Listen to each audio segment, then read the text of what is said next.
kita nggak tahu untuk Bermuda Remaster yang pertama karena ronde pertama kita sudah dimulai. Pesawatnya sudah terbang juga dari area Eden's Creek menuju ke area pertengahan antara Mil dan juga Keraton. Ini sangat-sangat adil untuk membagi kedua belah map.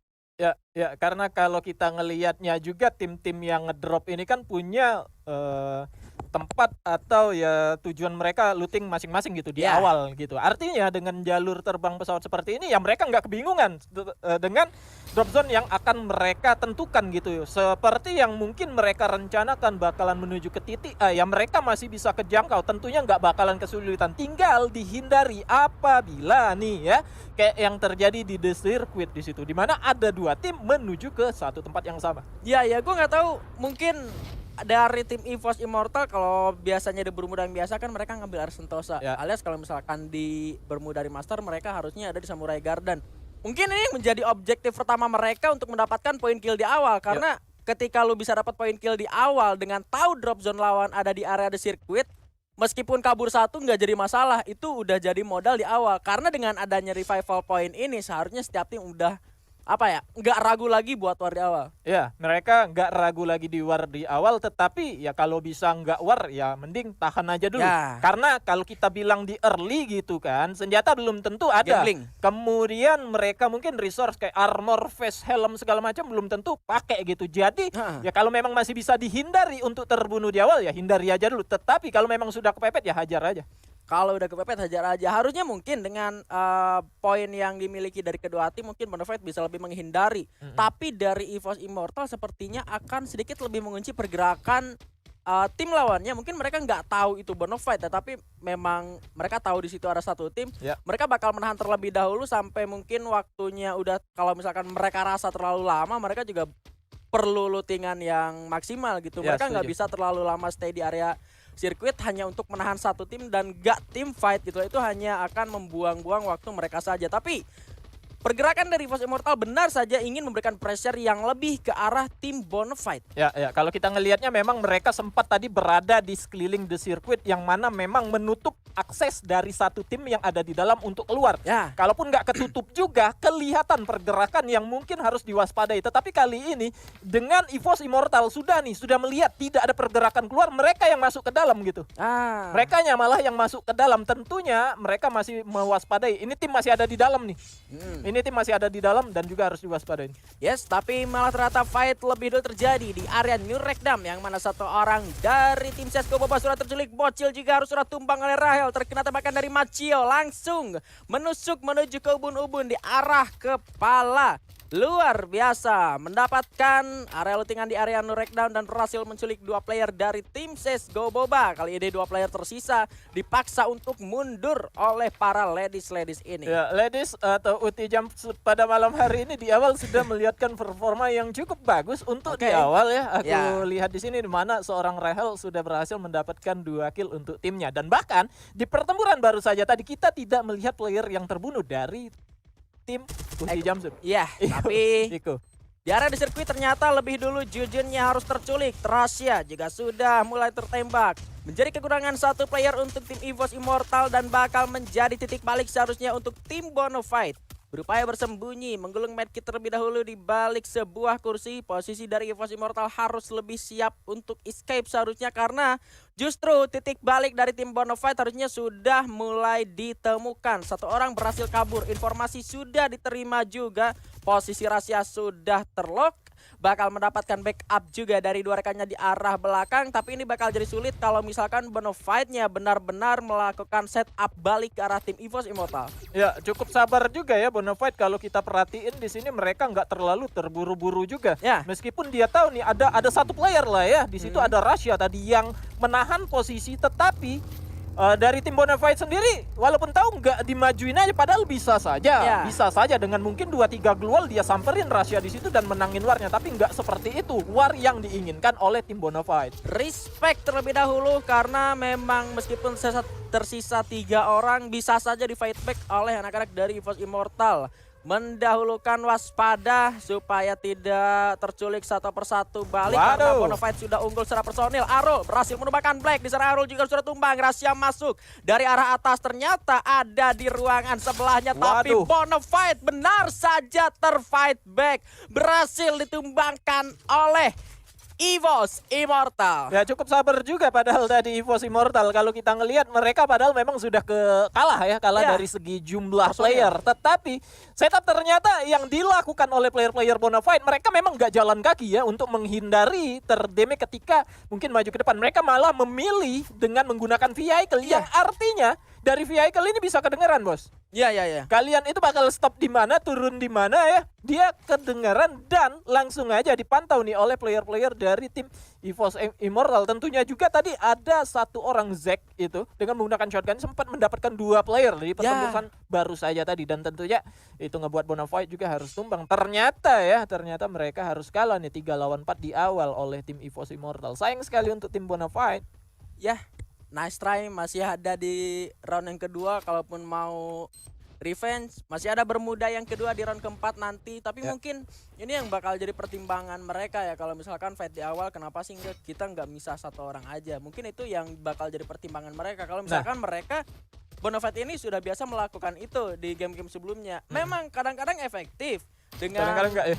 kadang-kadang nggak efektif juga kalau misalkan udah kalified kayak gitu. Tapi di sini DG Esports sang penguasa Pochinok sudah mendapatkan satu orang dari tim FA Esports. Ya, sangat cepat sekali aku rasa rotasi yang dilakukan oleh tim FA Esports, di mana mereka tadi memutuskan ngedrop di daerah Clock Tower, tapi kemudian di menit ke-6 ini bahkan ya zona pertama sudah baru aja mulai menyusut. Ya. Mereka langsung tiba-tiba berada di Pochinok. Maksud aku di Pochinok itu pasti ada tim, apalagi dari tim DG yang harus bermain pada malam hari ini. Satu grup lah mereka harus bermain juga pada malam hari ini, dan tim FA harus kehilangan playernya di Pochinok ini ya. Padahal kalaupun mereka mau tahan di daerah Factory. Clock Tower, Factory mungkin gitu harusnya masih bisa aja. Tapi juga ya kita nggak tahu nih strategi apa nih yang mau dimainkan oleh FA. Apakah mereka coba untuk bermain agresif gitu ya, mendatangi satu tempat ke tempat-tempat lainnya untuk mencari player-player atau mendapatkan kill di awal gitu, atau justru mereka malah memang nggak sengaja gitu. Tapi harusnya kalau memang nggak sengaja harusnya tahu dong di sini ada orang nih. Iya ya, kalau misalkan dari tim ini mempelajari drop zone dari setiap tim ya. Ya. Drop zone defaultnya kalau misalkan kita udah tahu DG biasanya mereka Pochinok, penguasa Pochinok Factory. atau Mars Electric Iya, ya. Mars Electric. Mars Electric. Kalau misalkan ke area Samurai Gardennya mungkin udah ada EVOS Immortal. EVOS yang Immortal. mungkin EVOS Immortal juga kenapa mereka ke sirkuit karena mereka tahu di sana selalu ada tim yang turun, dan kalau mereka nonton replaynya Bonafide selalu ada di sana. Ya, itu atau yang bisa dimakan oleh mereka. Ya, atau mungkin karena tadi jalur terbang pesawat memang di tengah kan. Tapi Ya. kalau mereka mau ke arah seberang itu harus ditambah zipline, mungkin jalan kaki. Yes.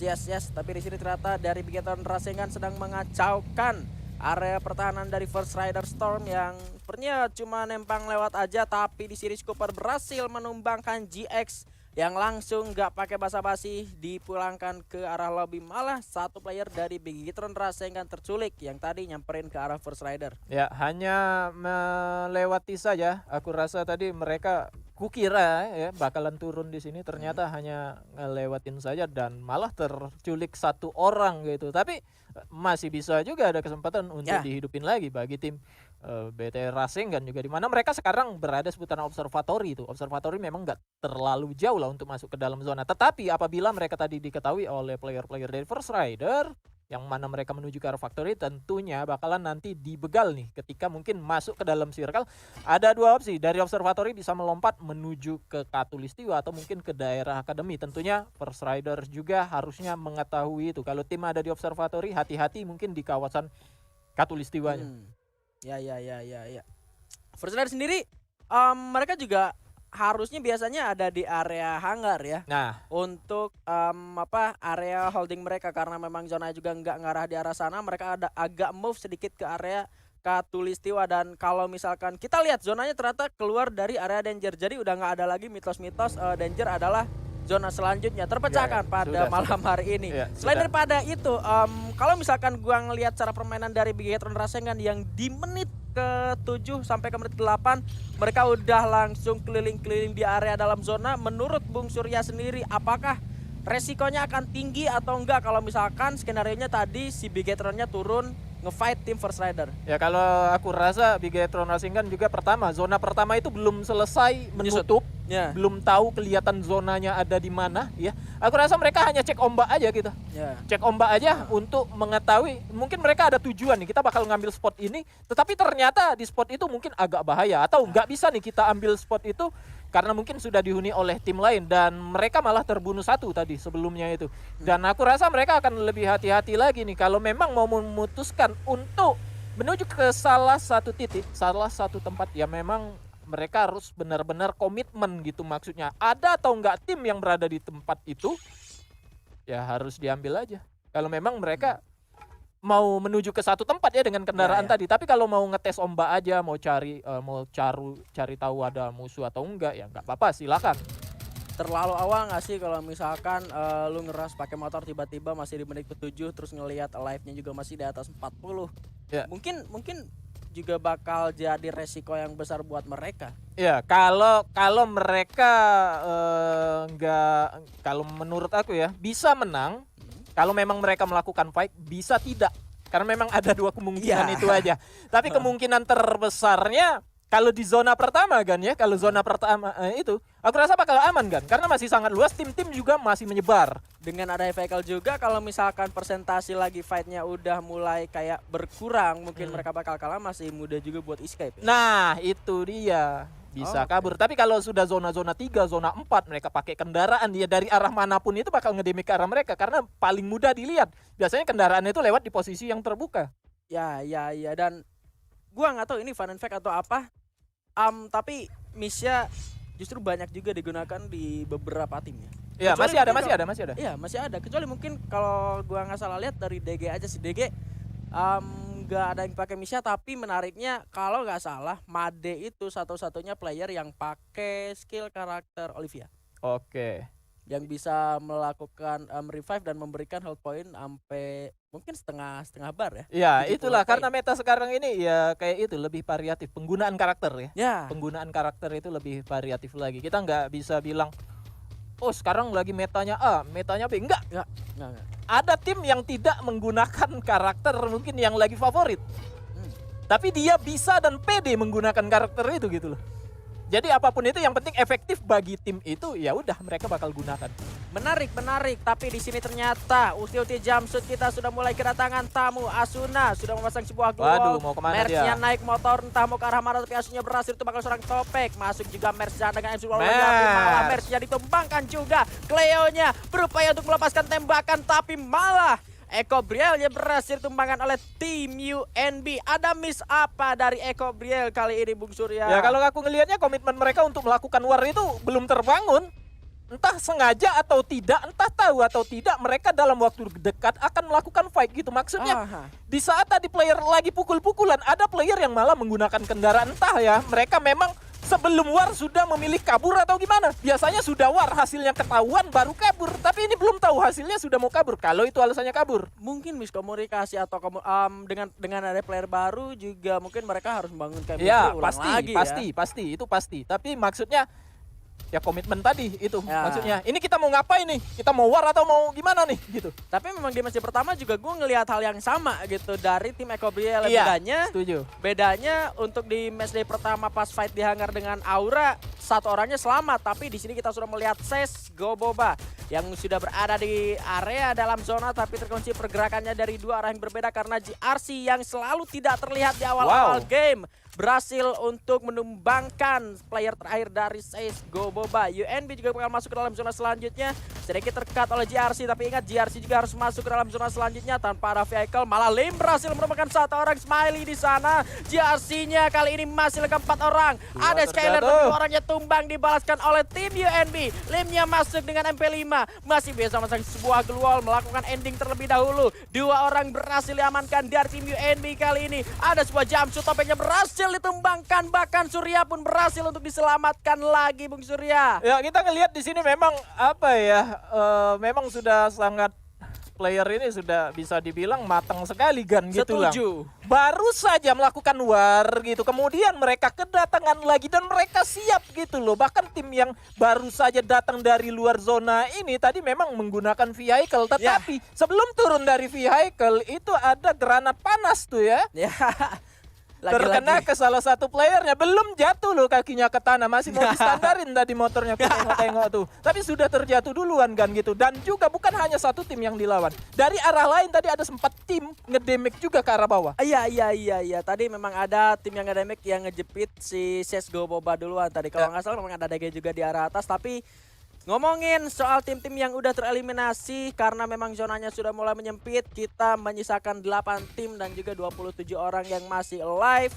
Permainan Dragon Phoenix juga kali ini sudah berada di dalam zona. GRC masih seperti biasanya, baru kelihatan di menit ke-10 baru mereka melakukan war setelah looting yang begitu panjang. Tapi di sini malah sudah ter-take down yang harusnya masih bisa diselamatkan. Ada Eki juga berhasil dihidupkan kembali dan kali ini zonanya berada di area open field. Somehow FA Esports juga masih survive. Dranix, ini dia PR untuk mereka, harus masuk ke dalam zona selanjutnya, tapi Lavio dibalaskan oleh Mal lagi-lagi dengan sniper dari seorang Mal yang sangat-sangat membahayakan. Tapi Lim, what happened? Lim, sang ujung tombak dari JRC-nya sudah tereliminasi.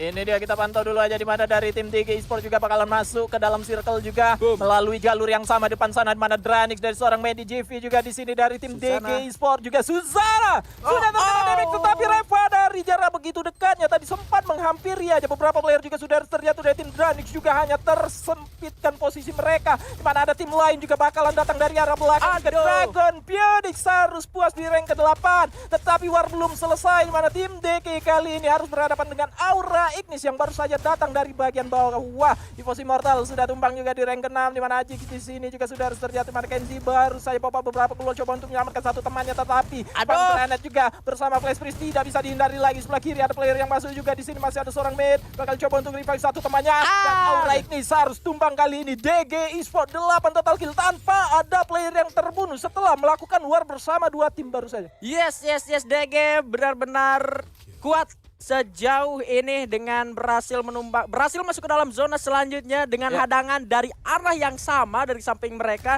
Dragon Phoenix-nya masuk, ada Dragon yang lain juga, ada Aura yang Dragon ada apinya di arah bawah yang malah ngebuat Dragon Phoenix atau Dranix-nya yang harus tereliminasi duluan. Tapi di sini ternyata fight juga bakal terjadi karena BT Rasengan bakal masuk ke dalam zona selanjutnya, tertahan oleh FA Esports yang melemparkan beberapa granat, berhasil menumbangkan satu orang masuk. Ada cosplay jadi rumput, Factor sudah ditembakkan tapi ulah GX dia berhasil di knockdown. Rio Boy di arah belakang sudah tergigit zona, tertumbangkan juga. Somehow First Rider juga ada di sana, berhasil menumbangkan tim FA dengan granatnya. Tapi ternyata FA masih ada satu orang di luar tertembak dari arah atas karena DG Esports menguasai area high ground dan juga zona selanjutnya dengan player yang masih lengkap juga. Reva dengan penuh percaya diri masuk menuju ke arah dalam, melihat satu orang dilompat-lompatin. Skylar juga sudah mulai terdengar, Ice Grenade juga sudah mulai dilemparkan. Zonanya sudah akan segera menyusut juga tentunya kali ini. Sudah mulai bergerak tapi 3 player tersisa dari 2 tim yang berbeda masih ada di arah luar. Revanya begitu agresif, berhasil ditumbangkan. Ini menjadi harinya untuk